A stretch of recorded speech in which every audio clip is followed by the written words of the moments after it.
Good morning, जय हिंद, नमस्कार। चलिए मित्रों, अब डीटीए भागलपुर आपके लिए लाया है बेहतरीन सौगात, सोशल स्टडीज, सामाजिक अध्ययन और कहीं जाने की जरूरत नहीं। हम देखेंगे थ्योरी को और with PYQs. So let's start guys. Harappa सभ्यता के लोग दक्ष शिल्पकार थे तथा डैश धातु ज्ञान से संपन्न थे।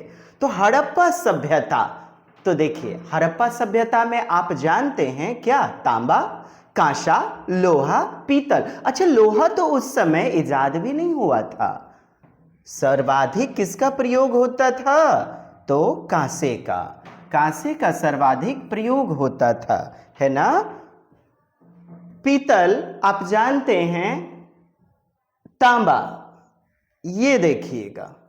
कांसा क्या है ना, मिश्र धातु है। किसका मिश्र धातु है? तांबा तथा टीन का। तांबा तथा टीन का, जी हां, याद रखिएगा, तांबा तथा टीन का मिश्र धातु है। कॉपर प्लस Sn, टीन, ठीक है, मिला करके कांसे का निर्माण करते थे। इससे मूर्तियां, औजार, बर्तन, गहने इत्यादि बनाए जाते थे। नर्तकी की मूर्तियां इत्यादि भी कांसे की ही बनी हुई है, ठीक है। तांबा देखिए, ये एकल धातु के रूप में उपयोग हुआ, पर मुख्य रूप से कांसे का प्रयोग सर्वाधिक होता था। लोहा हड़प्पा काल में अभी खोजा नहीं गया था, जी हां, याद रखिएगा, हड़प्पन सभ्यता दयाराम सहनी, है ना, नहीं खोजा गया था। यह वैदिक युग में सामने आया। लोहा वैदिक काल में। पीतल, यह तांबा और जिंक। तांबा देखिएगा, तांबा, कॉपर और प्लस Zn, जस्ता, जिंक का मिश्र धातु है। किसका मिश्र धातु है? लिख लीजिएगा साथियों, जिसका प्रयोग हड़प्पा काल में नहीं होता था, है ना। और ये प्रश्न आपका जो है लिया गया कहां से? भाग 1 जो हमारे इतिहास की पाठ्य पुस्तक है, 6ठी क्लास की, और पाठ है 3, एक नगर की कहानी, ठीक है। तो हमारे पहले प्रश्न का उत्तर क्या हो गया? कांसा, है ना। दक्ष शिल्पकार थे, master craftsman and purchased knowledge of metallurgy. और ये पूछा गया प्रश्न आपका 15 दिसंबर 2024 का है। कब का है? 15 दिसंबर 2024। चलिए नेक्स्ट प्रश्न देखिएगा। जो कॉलम आपका 1 है, कॉलम 2 से मिलान करना है। हिरण्यगर्भ, ठीक। तो हिरण्यगर्भ क्या है ना, एक अनुष्ठान हुआ करता है, अनुष्ठान को कहते हैं। प्रशस्ति, प्रशस्ति क्या है भाई? प्रशस्ति पिस्तक, पिस्तक दिया गया है, और नस्तलिक। चलिए देखिएगा, तो आपका उत्तर क्या हो जाएगा? जी हां, 1 नंबर। देख पा रहे हैं, सूची 1 सूची 2 को मिलान करना है। और ये प्रश्न है आपका 15 दिसंबर 2024। 15 दिसंबर 2024 नोट करते जाएंगे। आइए और कुछ जानकारी को प्राप्त करते हैं हम। हिरण्यगर्भ अनुष्ठान, अनुष्ठान, ठीक है, वैदिक अनुष्ठान था। ये क्या था? वैदिक अनुष्ठान, जिसमें ब्राह्मणों द्वारा राजा को पुनर्जन्म का प्रतीक माना जाता था। हिरण्यगर्भ एक अनुष्ठान था साहब, वैदिक अनुष्ठान, जिसमें राजा को ना पुनर्जन्म का प्रतीक माना जाता था। कौन राजा? जो बिना किसी युद्ध के राजा की गद्दी जिन्हें मिल जाती थी। यह संस्कार तब होता था जब कोई राजा युद्ध के बिना सत्ता में आता था, जैसे कि नया जन्म लेकर के राजा बन गया हो, माना बिना किसी युद्ध के, बिना किसी की गद्दी हड़पे हुए। प्रशस्ति, शिलालेख को, ठीक है, प्रशस्तियां वे शिलालेख होती थीं जिनमें शासकों की उपलब्धि के बारे में लिखा जाता था, शासकों के अचीवमेंट के बारे में। प्रशस्ति, शिलालेख, ठीक है। इसमें ब्राह्मण या कवि, अच्छा इसे तैयार कौन करते हैं? प्रशस्ति को तैयार कौन करते हैं? आपका उत्तर होगा ब्राह्मण या कवि के द्वारा। जैसे सम्राट समुद्रगुप्त का प्रयाग प्रशस्ति, प्रयाग प्रशस्ति। चलिए देखेंगे पिस्तक, पिस्तक प्रवेश द्वार है जी, पिस्तक प्रवेश द्वार। पिस्तक शब्द इस्लामी वास्तुकला में प्रयुक्त होता है। यह एक भव्य और ऊंचा मेहराबदार, नहीं मेहराब जैसा चबूतरा, मेहराब टाइप का इमारतों में बना रहता है, तो भव्य और ऊंचा मेहराबदार प्रवेश द्वार, फाटक क्या कहलाता है? पिस्तक। जी हाँ, याद रखिए, बिल्कुल याद रख लीजिएगा साहब, आपके करंट ताजा तरीन प्रश्न है। नस्तलिक क्या है? लेखन शैली है, फारसी और उर्दू की एक कलात्मक लेखन शैली। किसकी? फारसी और उर्दू की एक कलात्मक शैली है जो मुगल काल में बहुत ज्यादा प्रचलित हुई, लोकप्रिय हुई। इसका उपयोग सुंदर लेखन और कविताओं में होता है। किसकी? फारसी और उर्दू की एक कलात्मक लेखन शैली, नस्तलिक। ठीक। और ये राजाओं की घोषणा और साम्राज्य, पाठ 5 भाग 2 यानी क्लास 7। जी, क्लास 7। और ये आपका प्रश्न दिसंबर 2024 में पूछा गया जी, इसी 15 तारीख को, तो है ना महत्वपूर्ण। अतः हम लोग करेंगे पोस्टमार्टम क्वेश्चन का और पढ़ेंगे बेहतरीन थ्योरी। आप तो बस कॉपी लेकर के बैठ जाइए डीटीए भागलपुर के साथ। चलिए, कहता है प्रत्येक वर्ष पर्यावरण दिवस मनाया जाता है, तो कब?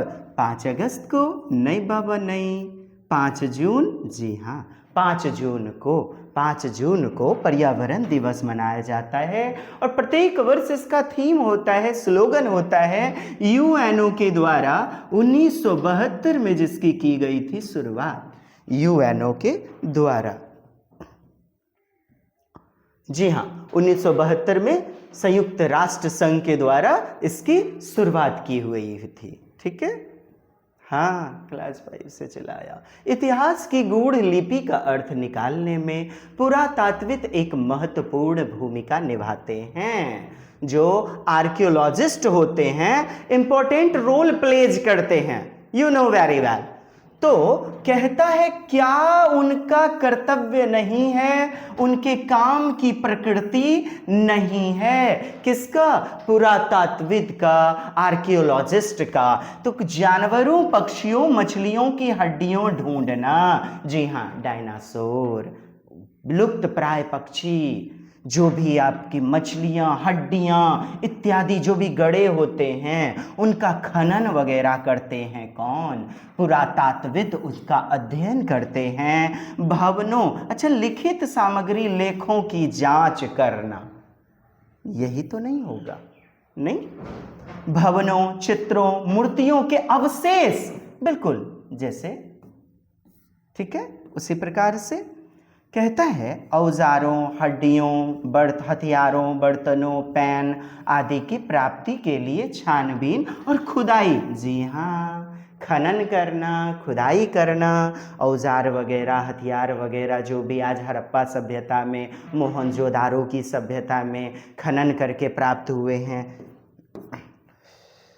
चलिए, सी नंबर हमारा क्या हो गया? सही हो गया। डी भी सही, गलत कौन हो गया? B number. और यही तो हमारा उत्तर हो जाएगा। नहीं, लिखित सामग्री वगैरह ये तो इतिहासकार करते हैं, है ना। आइए कुछ स्टडी कर लेते हैं मुख्य बातों को। कहते हैं लिखित सामग्री की जांच जो है ना, ये इतिहासकार, हिस्टोरियंस वगैरह के द्वारा किया जाता है। और पुरातात्विद, आर्कियोलॉजिस्ट का मुख्य कार्य भौतिक अवशेष, नहीं, राम की मूर्तियाँ इत्यादि, जो बाबरी मस्जिद का जो मसला वगैरह था, आपने भी देखा होगा, खनन वगैरह से कई सारी चीज़ें प्राप्त हुई। पुरातात्विद, इनको खोजकर उनका विश्लेषण करना, अवशेषों को, भौतिक अवशेषों को अध्ययन करना। तो ए, सी और डी हमारा विकल्प सही है। हड्डियां, औजार, भवन के अवशेष, बर्तन इत्यादि सभी खुदाई और खोज के जरिए प्राप्त होते हैं और इन्हें अध्ययन करके हम अतीत की जीवन शैली के बारे में जान पाते हैं। तभी तो ये पाठ 1 क्या, कब और कैसे और कहाँ से लिया गया है। 6ठी क्लास इतिहास भाग 1। कैसा हमारा प्रयास लग रहा है बताएंगे। चूंकि एक कमी नजर आती है, एक खलिश सी नजर आती है, प्रश्न ही नहीं तो थ्योरी का करेंगे क्या, चूंकि लड़ना तो परीक्षा में प्रश्नों से है। आइए अगला प्रश्न प्यारा सा आपके लिए, ये 7 जुलाई 2024। अच्छा, ये जो प्रश्न आपका था ना, ये 7 जुलाई 2024 का प्रश्न था। और इससे पहले आपने ये जो प्रश्न देखा, देखिए 14 दिसंबर 2024 को पूछा गया। कब? 14 दिसंबर। 2 बार परीक्षा हुई थी ना, 2 दिन हुई थी, एक 14 तारीख को, एक 15 तारीख को, दिसंबर 2024 में। चलिए अगला प्यारा सा प्रश्न है मित्रों आपके लिए, अतीत में व्यक्तियों व वस्तुओं के संदर्भ में। देखिए मिलान करना है, मैचिंग करना है, मैचिंग। ठीक, बेरी गाजा, श्रेणी। अच्छा, श्रेणी तो हम यूनियन को कहते हैं। किसको कहते हैं?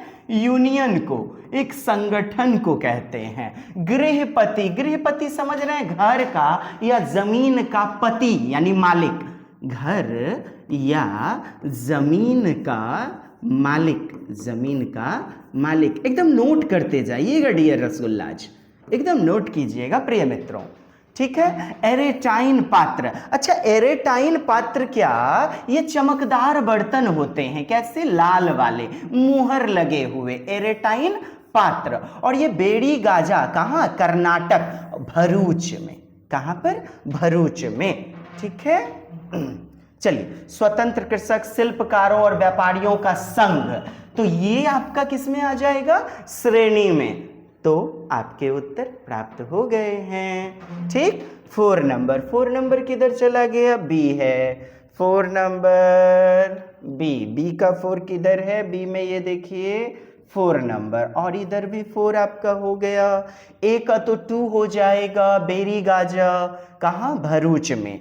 ठीक है, अब आप सी के आधार पर इसे देखें। सी में क्या है? एरेटाइन पात्र, और सी का किसके? एक के साथ चला जाएगा। सी का 1 नंबर 1, और ये हमारा सी इज द बेस्ट आंसर।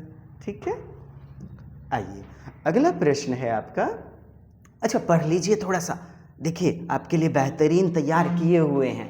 केवल उत्तर तो जानना नहीं है, चूंकि रिपीटेड प्रश्न उस पर आधारित है ना, ताजा तरीन प्रश्नों की हम लोग कर रहे हैं एनालिसिस, पोस्टमार्टम।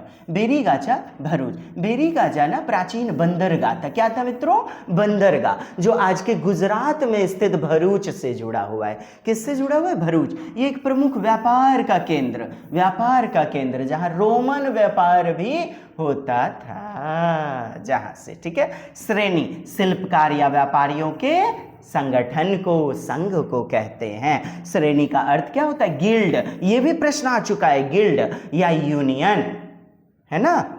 ठीक है, शिल्पकार और व्यापारियों का एक संगठन जो कि नियम बनाने में प्रयोग करते थे, आपस में संगठन, नियम, व्यापार कैसे चलेगा इसके बारे में। और देखिए एरेटाइन पात्र, एरेटाइन जो बर्तन है, पात्र है, मुहर लगे हुए लाल चमकदार बर्तन, ये रोमन साम्राज्य में बने बर्तन थे। कौन से साम्राज्य में? रोमन साम्राज्य में, जिनकी पहचान लाल चमकदार मुहर से होती है। भारत के कई बंदरगाह पर यह वस्तुएं खुदाई में मिली हुई हैं। गृहपति, किसका पति? घर या जमीन का मालिक। स्वतंत्र किसान होते थे, ये कर भी देते थे और कभी कभी समाज में ऊंचा स्थान भी रखते थे। हालांकि आपसे पूछा गया था, है ना, ऐसा नहीं कि टैक्स देते नहीं थे, टैक्स भी देते थे, घर या जमीन के मालिक। ठीक है, आइए, गेहूं एवं जौ जैसे फसल उगाने के सर्वप्रथम, देखिए प्रमाण कहाँ मिला हुआ है? गेहूं जौ। आप खुद कहेंगे क्या गारो हिल्स में, मालाबार हिल्स, नीलगिरी हिल्स, दक्षिण में नीलगिरी हिल्स है क्या? नहीं, कदापि नहीं। सुलेमान और किरथर की पहाड़ियां, सुलेमान और किरथर हिल्स में क्या मिले हुए? किसके साक्ष्य मिले हुए हैं डियर? एविडेंस मिले हुए। The earliest evidence of growing crops like wheat and barley, गेहूं और जौ। आप कहेंगे सुलेमान और किरथर। प्रश्न आपका 21 जनवरी 2024 का। ठीक। अब देखें ये अभी जो है ना, ये जगह कहाँ है भाई? पाकिस्तान में। कहाँ स्थित है? पाकिस्तान में। यह लगभग 8000 वर्ष पूर्व मनुष्य यहाँ रहने लगे। 8000 वर्ष पहले से ही यहीं से खेती का प्रारंभिक प्रमाण मिला। किरथर की पहाड़ियाँ, सुलेमान और किरथर के हिल्स, विशेष रूप से गेहूं और जौ जैसी अनाज वाली फसलें उगाई गईं। यहाँ के निवासी पशुपालन और कृषि दोनों करते थे। पशुपालन और कृषि, मिट्टी के बर्तन बनाना, घर आदि बनाने का भी विकास यहीं से प्रारंभ हुआ। लिख लीजिए मित्रों, नोट डाउन कर लीजिएगा। यह क्षेत्र प्राचीन नवपाषाण युगीन कृषि संस्कृति के लिए प्रसिद्ध है। क्या? नवपाषाण युगीन। और चैप्टर वाइज हम लोग जब देखेंगे नवपाषाण, पूरा पाषाण, महापाषाण देखते चलेंगे। पुरातात्विक स्थल मेहरगढ़ भी इसी क्षेत्र में आता है। पुरातात्विक स्थल क्या भाई? मेहरगढ़। मेहरगढ़ और मेहरगढ़ इसी किरथर पहाड़ियाँ के क्षेत्र में आता है। अब देखिए गारो हिल्स, यह कहाँ है भाई? पूर्वोत्तर भारत, जैसे मेघालय। ठीक है, पूर्वोत्तर भारत जैसे मेघालय, गारो हिल्स। यहाँ खेती का विकास तो बाद में हुआ था, नहीं। मालाबार हिल्स, ये पश्चिमी भारत, जैसे मुंबई के पास में स्थित है, नहीं। मुंबई के पास में कौन? मालाबार हिल्स। कृषि की शुरुआत से इसका सीधा संबंध तो है नहीं। नीलगिरी हिल्स, अब ये देखिए ये दक्षिण भारत में। कहां पर? नीलगिरी दक्षिण भारत में। लेकिन कृषि के सबसे पुराने प्रमाण यहां से नहीं मिले हुए हैं। और ये आप अतीत में सबसे पहले पाठ 2 के अध्याय 2 से 6 क्लास की एनसीईआरटी इतिहास से आप पढ़ रहे हैं। ठीक। निम्नलिखित में यातायात का कौन सा साधन? कहता है अधिक दूरी एवं भारी एवं बड़े आकार वाले सामान को ढोने के लिए सबसे चीपेस्ट सस्ता, आप क्या कहेंगे? रेलगाड़ी क्या? बताइए। वायु मार्ग क्या? ये तो और महंगा होगा। सड़क मार्ग क्या? छोटा सा सामान, कम सामान। जी हां, जल मार्ग, वाटरवेज आपका उत्तर होगा। 20 अगस्त 2023 का यह प्रश्न आपसे पूछा गया। जल मार्ग भारी और बड़े आकार वाले सामान को लंबी दूरी पर कम लागत में ले जाने का सबसे सस्ता तरीका है। नाव, जहाज आदि का ईंधन खर्च कम होता है और एक साथ बहुत अधिक माल ढोया जा सकता है। आपने बड़े बड़े जहाज देखे होंगे। अंतर्राष्ट्रीय व्यापार का एक बड़ा हिस्सा समुद्री मार्ग से ही होता है। जी हाँ, बहुत बड़ा भाग जो है ना समुद्री मार्ग, वाटरवेज से ही तो जो है एक देश से दूसरे देश है ना आयात निर्यात होता। उदाहरण, भारत से खाड़ी देश को भेजे जाने वाले तेल, अनाज, कोयला इत्यादि, है ना। रेल मार्ग तो होगा नहीं, यह भी भारी सामान ढोने में सक्षम तो है, पर जल मार्ग से क्या है ना, महंगा होता है। हर स्थान तक रेल लाइन नहीं बिछी हुई है, ये भी एक दुविधा वाली बात है। चलिए ठीक है, इन्हें आप देख लेंगे। अगला प्रश्न प्यारा सा आपके लिए 20 अगस्त 2023 से ही क्या है प्रश्न? राजमिस्त्री सही सुमेलित है, ठीक, कौन सा युग्म? राजमिस्त्री दिहाड़ी मजदूरी, यानी कि प्रतिदिन मजदूरी करता है, ठीक है, अच्छी बात है। एक सही है। घरेलू कामगार अनियमित मजदूरी। देखिए घरेलू कामगार जो होते हैं मजदूर वगैरह, ऐसा नहीं है कि 500 रुपया फिक्स है, 300 में भी कर सकता है, तो अनियमित है ना, और रोज मिले काम यह जरूरी तो नहीं है, तो ये भी तो सही है ना। अनियमित मजदूर, सब्जी विक्रेता, स्वरोजगार, जी हाँ, खुद का जो है ना वेजिटेबल वेंडर का रोजगार है। दुकान में सुपरवाइजर, कहाँ? दुकान में, तो ये व्यवसायी थोड़े, बिजनेसमैन थोड़े, ये तो मजदूर ही हुआ, एम्प्लॉई हुआ वहां का, नहीं, ये गलत हो जाएगा। तो ए बी सी हमारा उत्तर हो गया, ये बी। देखें सही सुमेलित है ना, मैचिंग है ना। और आपका प्रश्न जो है 20 अगस्त 2023 का पूछा गया। राजमिस्त्री दिहाड़ी मजदूर दिख रहे हैं, आमतौर पर ठेके पर काम करता है, रोज के हिसाब से मजदूरी मिलती है। दिहाड़ी मजदूर का मतलब समझ रहे हैं ना आप? दिहाड़ी मजदूर एकदम अस्थायी होता है इसका भी, और मजदूरी पैसे पर घरेलू कामगार अनियमित मजदूर। घरेलू सहायिका अक्सर निश्चित समय और अस्थायी रोजगार भी नहीं होता है, ठीक है, पगार नियमित नहीं होती, इसलिए इन्हें अनियमित मजदूर कहा जाता है। बाकी आप देख पा रहे हैं। चलिए अगले प्रश्न देखेंगे मित्रों। निम्नलिखित में कौन सा पूरा पाषाण स्थल में चूना पत्थर से बने औजार मिले थे? चलिए पैलोलिथिक स्टेज आपसे पूछा जा रहा है, तो हमारा उत्तर क्या हो जाएगा? क्या इमाम गांव है, कोल्डिवा है, ब्रह्मगिरी, होसंगी? यस, चूना पत्थर से बने हुए औजार, चूना पत्थर, जी हां, पूरा पाषाण स्थल में, पैलोलिथिक साइट। तो कौन से पूरा पाषाण स्थल में? आप कहेंगे होसंगी जो स्थल है हमारा। आइए प्यारा सा एकदम करते हैं एनालिसिस। होसंगी कर्नाटक राज्य में स्थित है। कहाँ है? कर्नाटक में। यहाँ चूना पत्थर से बने औजार की खोज हुई थी। चूना पत्थर, लाइम स्टोन से बने हुए औजार मिले। कहाँ? होसंगी में, कर्नाटक में स्थित है जो। यह स्थान पूरा पाषाण काल से संबंधित है, पैलोलिथिक स्टेज। यहाँ के लोग पत्थर के औजार से क्या भाई? शिकार, काटने उठने के काम में लाते थे पत्थरों के औजार। कोल्डिहवा याद रख लीजिए, उत्तर प्रदेश में। कहाँ पर? कोल्डिहवा उत्तर प्रदेश में। न्यूलिथिक स्टेज, नवपाषाण काल। कहाँ? नवपाषाण काल। कौन सा काल? नवपाषाण काल। यहाँ चूना पत्थर नहीं बल्कि खेती के शुरुआत के प्रमाण मिले हैं। क्या मिले हैं? खेती के शुरुआत के प्रमाण। नवपाषाण काल में खेती के शुरुआत के प्रमाण मिले हैं। कोल्डिहवा खेती के शुरुआत के प्रमाण आ जाएगा। इनाम गांव महाराष्ट्र में। कहाँ है मित्रों? महाराष्ट्र में स्थित यह स्थल उत्तर महापाषाण कालीन, लेट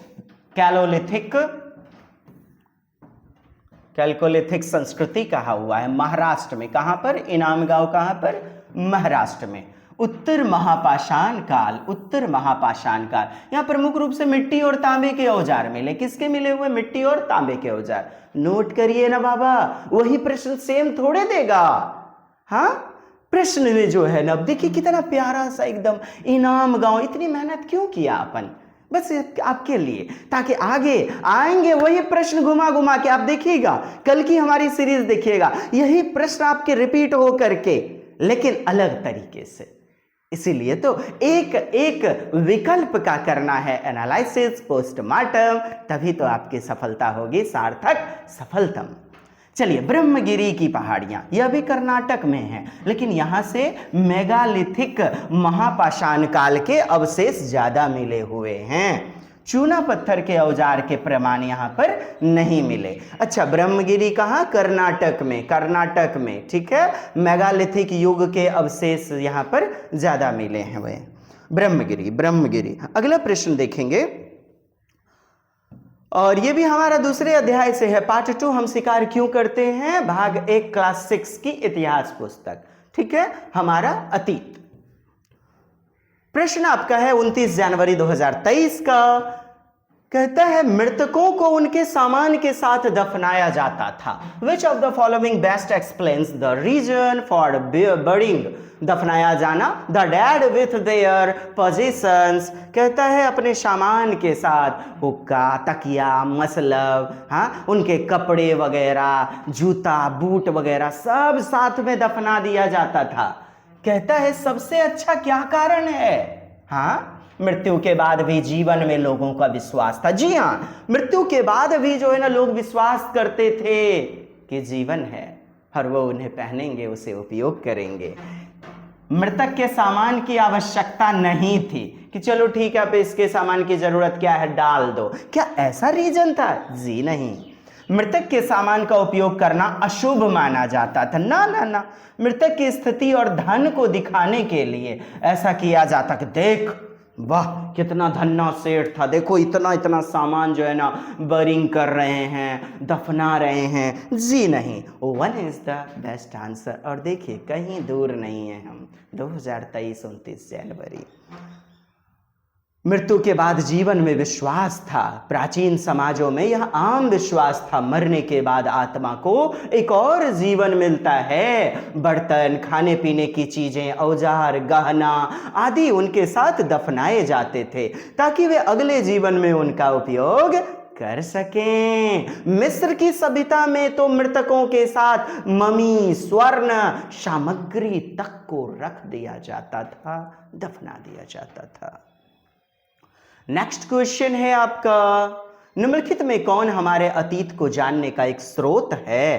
कौन स्रोत है भाई? अभिलेख के द्वारा हम अपने अतीत को जान सकते हैं। जी हाँ, आवर पास्ट। सिक्के के द्वारा, ताम्र पत्र, कॉपर प्लेट्स के द्वारा। अच्छा, भविष्यवाणियां, प्रोफेसीज, नहीं, ये नहीं होगा। ठीक है, ये नहीं होगा।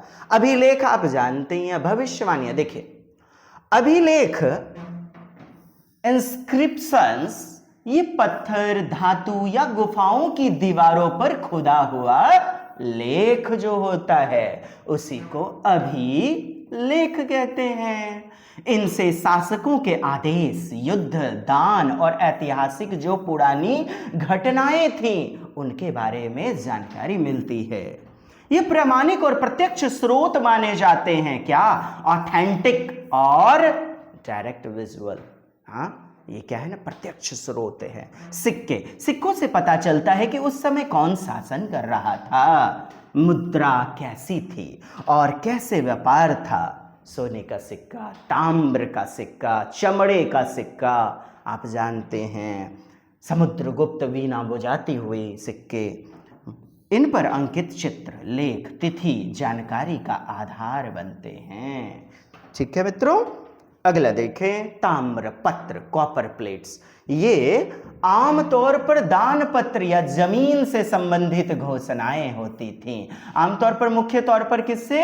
दान पत्र या जमीन से संबंधित घोषणाएं, ताम्र पत्र। इन पर राजाओं द्वारा की गई घोषणाएं ताम्र पत्रों पर खुदी होती थी और इन्हें संरक्षित रखा जाता था। ये ऐतिहासिक दस्तावेज के रूप में काम करते हैं। भविष्यवाणी ये तो होगा नहीं, ये तो धार्मिक पौराणिक आस्था पर विश्वास, बस ऑथेंटिक थोड़े होगा। ये हमारे इतिहास के स्रोत, प्रथम अध्याय। ठीक है, क्लास 6, मिस्र के रोसेटा नामक के कस्बे में। अच्छा देखिए, रोसेटा, मिस्र का रोसेटा पत्थर, स्टोन, क्या? रोसेटा नामक जगह पर मिला हुआ। ठीक है, और उस पे उत्कीर्णित पत्थर, कहता है कौन सी भाषा उस पर उत्कीर्णित है। देखिए, रोसेटा जो है ना, आई थिंक 1799, 3 भाषाएं है ना, रोमन, यूनानी, आरामाइक, लैटिन। यूनानी भाषा, कौन सी भाषा? रोमन। और ये आपका प्रश्न 30 जनवरी 2023। और देखिए, प्यारा सा एकदम बेहतरीन व्याख्या।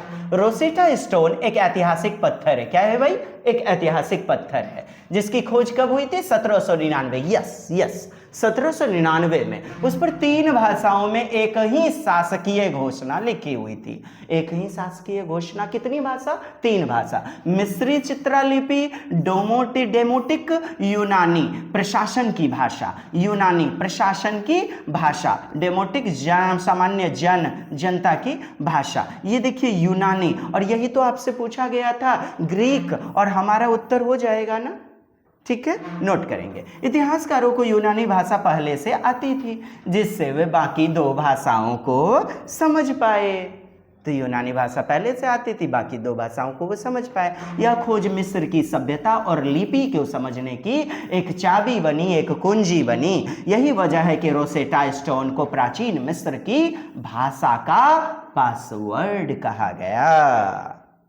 और आप पढ़ रहे हैं क्लास 6 पाठ 1, क्या, कहां, कैसे और कब। अक्सर मैं देखा करता था, लोग पढ़े जा रहे हैं, ये तो दिशाहीन सी बातें हैं।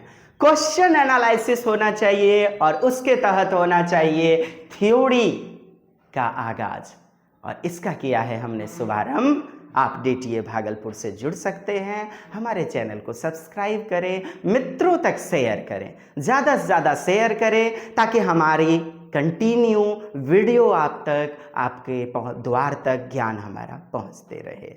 ठीक है मित्रों, चलिए सपोर्ट करेंगे, सभी का सहयोग करेंगे।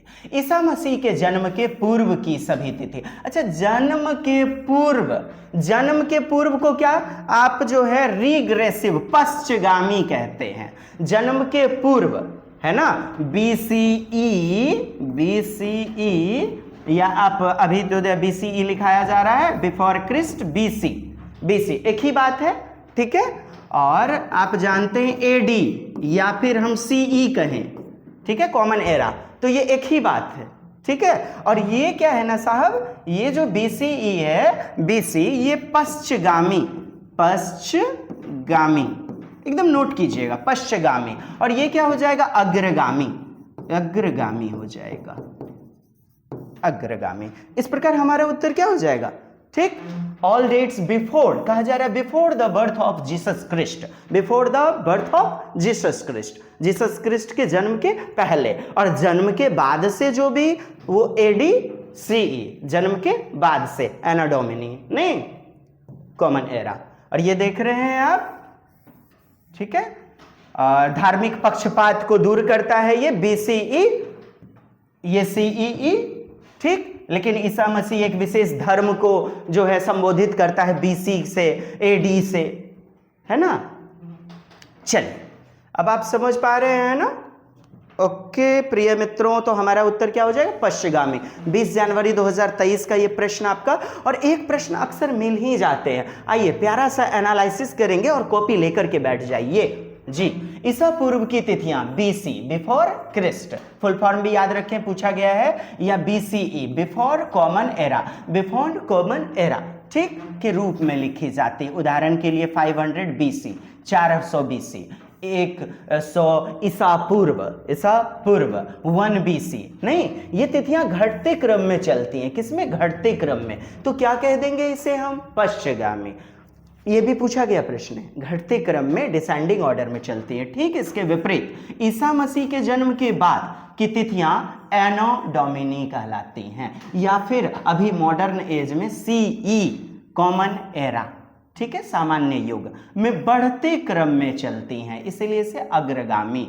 तो आपने देखा एडी या सीई जो है ना, ये अग्रगामी होंगी। क्या होंगी, अग्रगामी। तो ये क्या होंगी, बढ़ते क्रम में, किसमें, असेंडिंग ऑर्डर में। अंतर जानना जरूरी है इतना सा, ठीक है, ताकि समय रेखा को सही ढंग से आप पढ़ सकेंगे, जान सकेंगे। और ये इतिहास पाठ 1 से कक्षा 6 की क्लास से, ठीक है। और जानने का प्रयास करें, चलिए और जानते हैं। बीसी मतलब याद कीजिए, बिफोर क्रिस्ट, मतलब ईसा मसीह के जन्म से पहले का समय, या धार्मिक शब्द है ना। ये जो आपका बीसी है या एडी है, ये धार्मिक शब्द है ईसा मसीह से जोड़ करके। तो उसके बदले क्या आ गया, बीसीई, और उधर एडी के जगह क्या आया, सीई। बीसी में संख्या घटती है, क्या होती है, घटती है, ठीक है मित्रों। ईसाई धर्म पर आधारित है, इसीलिए ये धार्मिक जो है अशोक का काल 250 बीसी में माना जाता है। उस प्रकार से ये बीसी को, ठीक है। अब बीसीई, बिफोर कॉमन एरा, मतलब सामान्य युग से पहले, सामान्य युग पूर्व। यह एक धर्मनिरपेक्ष शब्द है। क्या है, सेक्युलर है, धर्मनिरपेक्ष, मतलब कोई धर्म नहीं, ऐसा नहीं कि ईसाई धर्म को ही डिनोट करेगा, ठीक है। तो इसके लिए बीसीई आया, बीसी के जगह, ठीक है मित्रों। और आप देखिए, बीसी और बीसीई का समय समान होता है, अंतर सिर्फ किसका है, शब्द का है। किसका है, शब्द का अंतर है, ठीक। और बीसी ही आपसे पूछ ले तो ये सेक्युलर होता है, धर्मनिरपेक्ष, मतलब कोई धर्म नहीं, धर्म के प्रति निरपेक्ष। एडी, एनो डोमिनी, लैटिन शब्द है जिसका अर्थ है प्रभु के वर्ष के बाद, यानी ईसा मसीह के जन्म के बाद का समय, यह भी क्या, धार्मिक शब्द है, ठीक। तो एडी में संख्या बढ़ती है, क्या होती है, बढ़ती है, एडी 1, यानी कि ईसवी नहीं, और उधर क्या कहते हैं, ईसा पूर्व। उदाहरण, आज हम एडी 2025 में हैं, कहाँ हैं, एडी 2025 में हैं। तो एडी के जगह क्या आ गया मित्रों, सीई, कॉमन एरा, यानी सामान्य युग। यह एडी का क्या कैसा रूप है, धर्मनिरपेक्ष, सेकुलर रूप है, नोट, सीई और एडी में कोई अंतर नहीं है, बस एडी धार्मिक है। ठीक, एडी धार्मिक है तो सीई तटस्थ है। क्या है? तटस्थ है, धर्मनिरपेक्ष है। तटस्थ का मतलब समझ रहे हैं? एकदम जो है ना किसी भी धर्म से नहीं, तटस्थ है, न्यूट्रल है।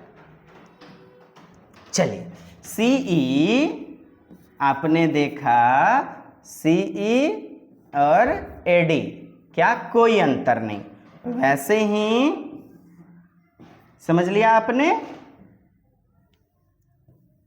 अब देखिए, आपसे पूछा जाए बीसी और बीसीई में कोई अंतर है क्या? आप कहेंगे नहीं, बस धार्मिक अंतर है कि ये धर्म की प्रति, ईसाई धर्म ईसा मसीह के जन्म की ओर संबोधन करता है, बीसी।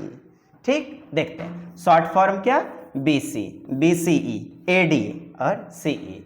और पूरा नाम इसका मतलब देखें, बिफोर क्रिस्ट, याद करते जाइएगा, ईसा मसीह के जन्म से पहले, बिफोर कॉमन एरा, सामान्य युग से पहले। एडी का मतलब क्या? एनो डोमिनी, ईसा मसीह के जन्म के बाद। एकदम याद रखें मित्रों, याद रखें, ठीक है। कॉमन एरा, सामान्य युग, सामान्य युग, इसका मतलब हो गया। अब आपसे पूछा जाएगा क्या धर्म से संबंध है, तो आप कहेंगे बीसी का धर्म से संबंध है, आप कहेंगे एडी का धर्म से संबंध है। हाँ भाई हाँ, धर्म से संबंध है, यानी कि धार्मिक जो है ना, लेकिन धर्म निरपेक्ष की ओर बताता है बीसीई, तो धर्म से संबंध नहीं है, यानी तटस्थ है। सीई क्या है? धर्म निरपेक्ष, सेक्युलर, मतलब तटस्थ है, तो धर्म से संबंध नहीं है। ठीक, काल का प्रकार, तो यहां पर क्या है? काल घटेगा, यानी पिछला समय, जिसे आप पश्चगामी कहते हैं, घटता क्रम, ठीक, और बढ़ता क्रम अग्रगामी, अग्रगामी। कैसा हमारा प्रयास लग रहा है? सूचित कीजिए। यदि आपको प्राचीन भारतीय इतिहास पढ़ाना प्रारंभ करना है तो निम्नलिखित स्रोत में से किसका स्रोत, अब देखिए गलत होगा, कौन सा गलत हो जाएगा? चलिए देखिएगा, 7 जुलाई 2019, 7 जुलाई 2019 का आपका प्रश्न बताइएगा। लघु चित्रकारी, लघु चित्रकारी हो जाएगा, ये क्या है ना, लघु चित्रकारी हो जाएगा, क्योंकि हाथी के दांत वगैरह इत्यादि के ऊपर जो है ये उत्कीर्णित होते हैं। हाँ, संक्षिप्त फॉर्म इत्यादि, शिलालेख, हस्तलिखी लिपियां, गुफा चित्रकारी, ये सभी तो आपके सही हैं। देखें, लघु चित्रकारी क्या है ना, लघु चित्रकला मुख्यतः मध्यकाल में विकसित हुई, जैसे मुगल और राजपूत काल, है ना। यह चित्र क्या, छोटे आकार में कागज, कपड़े, हाथी दांत पर बनाई जाती है। कौन? लघु चित्रकारी। प्राचीन भारत के स्रोत में गुफा चित्र, जैसे भीम बेटका, गुम्फा अभिलेख, शिलालेख, अशोक के स्तंभ और हस्तलिपियां, ताड़पत्र पर लिखित, जैसे है ना हस्तलिपियां इत्यादि। इसलिए लघु चित्र का उपयोग प्राचीन इतिहास सिखाने में ज्यादा सर्वाधिक नहीं होगा, गलत हो जाएगा। ठीक है, और ये आपका पाठ 1 कब, कहाँ, कैसे, और बाकी आप जान ही रहे हैं मित्रों, गुफा चित्रकारी, गुम्फा अभिलेख वगैरह, हस्तलिपियां, शिलालेख, ये सभी आपके हो जाएंगे। सबसे पुरानी पांडुलिपियां किस पर लिखी गई थी? अच्छा, सबसे पुराना क्या हो जाएगा? ताड़पत्र हो जाएगा, पाम लीव्स, ताड़पत्र, लकड़ी नहीं, कागज नहीं, पत्थर नहीं, ताड़पत्र, पाम लीव्स, ताड़ के पत्तों के ऊपर लिखा जाता था। प्राचीन भारत में कागज तो था नहीं भाई, इसलिए ताड़पत्र, भोजपत्र इत्यादि पर लिखा जाता था। तार के पत्तों को सुखाकर चिकना बनाकर उन पर लोहे की नुकीली कलम से लिखा जाता था। इस तरह की पांडुलिपियां मंदिरों, मठों इत्यादि में सुरक्षित रखी जाती थी। कई प्रसिद्ध ग्रंथ जैसे महाभारत की प्रतियां, वेद, पुराण ताड़पत्र पर ही आपको मिलती हैं। फिल्मों में भी आपने देखा होगा ताड़पत्र। हेलियोग्राफी, जी हां, 22 फरवरी 2015 आपका प्रश्न कहता है हेलियोग्राफी शासक के आत्मकथा, नहीं, ये शासक के जो ना जीवनी लेखन से होता है संबंधित, जीवनी लेखन से, जीवनी लेखन से, आत्मकथा से नहीं, ऑटोबायोग्राफी नहीं, उनकी बायोग्राफी जो होती है ना, जीवनी, उनसे संबंधित होती है हेलियोबायोग्राफी। देखिएगा, हेलियोबायोग्राफी शब्द अक्सर हेलियोग्राफी के संदर्भ में आता है, जो किसी शासक या धार्मिक नेता की जीवनी होती है। क्या होती है? जीवनी। जीवनी, आत्मकथा नहीं, दोनों में अंतर है ना, ऑटोबायोग्राफी और एक होती है बायोग्राफी। यह जीवनी सामान्य जीवनी नहीं होती, इसमें उस व्यक्ति के गुणों, पराक्रम, उनकी महानता इत्यादि को बढ़ा चढ़ाकर दिखाया जाता है। खास तौर पर शासकों की महिमा मंडन किया जाता है, महिमा मंडित किया जाता है, जिससे जनता पर क्या पड़े? इफेक्ट। आज के न्यूज चैनल्स भी आप देख सकते हैं। ऐतिहासिक स्थल वह है जहाँ, अच्छा, ऐतिहासिक स्थल कहते हैं अतीत के समृद्धि शेष अवशेष मिलते हैं, उत्खनन के क्रियाकलाप होते हैं, इतिहास प्रिय लोग, इतिहासकार इतिहास लिखते हैं। चलिए उत्तर बताएंगे। 29 जनवरी 2012 क्या है? ऐतिहासिक स्थल क्या है? जहां पर आपको अवशेष मिलते हैं। क्या मिलते हैं? अवशेष मिलते हैं, जैसे हड़प्पा सभ्यता, मोहनजोदड़ो, सांची स्तूप इत्यादि।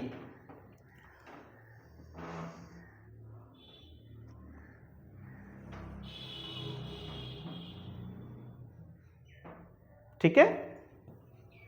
बीसीई का तात्पर्य, जी हां आ गया, 8 दिसंबर 2019। चलिए बताइए, बीसीई बिफोर कॉमन एरा, नहीं, पूर्व सामान्य युग। चलिए, before season era, before Christian era, before common era, और यही हमारा उत्तर हो जाएगा ना।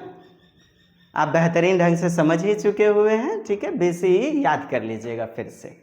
ठीक है मित्रों, पश्चिगामी होता है, ये घटता क्रम होता है, पिछला समय लिया जाता है। ठीक, बीसीई, और बीसी के लिए बीसी का प्रयोग पहले होता था, हालांकि अभी भी होता है, लेकिन वो पक्षपाती है, बोले तो धार्मिक की तरफ, लेकिन धर्मनिरपेक्ष कौन है? बीसीई। चलिए, एडी के जगह क्या? सीई, बढ़ता क्रम, अग्रगामी।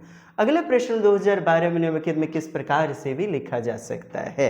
चलिए बताइए, 2012 निम्नलिखित में से किस प्रकार लिखा जा सकता है? 2012 की बात हो रही है ना, तो आप देखेंगे ईसा मसीह के जन्म की बात है ना, बाद की बात, तो एडी 2012 आप लिख सकते हो, या फिर सीई 2012, सीई। ठीक है, तो ईसी, एडी, एपी, बीसी, अरे सीई।